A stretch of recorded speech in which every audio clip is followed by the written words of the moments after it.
பிரியமானவர்களே, இயேசுவின் நாமத்தினாலே உங்களை வாழ்த்தி வரவேற்கிறேன். இந்த நாளிலே ஒரு வேத வசனத்தை காண்பிக்க விரும்புகிறேன். நீதிமொழிகள் 3:26. கர்த்தர் உன் நம்பிக்கையாக இருந்து உன் கால் சிக்கிக்கொள்ளாதபடி காப்பார். பயப்படாதீங்க, நான் இந்த இடத்துக்கு போகிறேன், நடக்குமோ நடக்காது, பயந்து போகாதீங்க. கர்த்தர் உங்களோட நம்பிக்கை இருக்கிறார். என் பிள்ளை நல்ல வழியில் வரணும்னு நம்பிக்கை வச்சுக்கிறாரு. உங்கள் நீங்கள் ஆண்டவர் மேலே நம்பிக்கை வைங்க.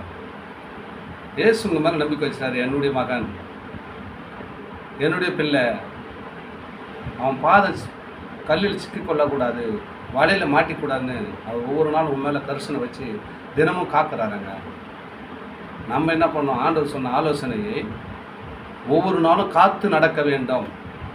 அதுக்கு தான் ஆண்டவர் சொல்கிறேன், நான் உன் மேலே நம்பிக்கை வச்சுட்டேன்பா, நீ என்னுடைய வார்த்தையில் நம்பிக்கை வச்சு அது வேலை நட, உன் பாதை சிக்கிக்கொள்ளும் போது நான் தான் உன்னை காப்பாற்றுவோம் அப்படின்னு ஆண்டவர் பார்த்து சொல்கிறாங்க.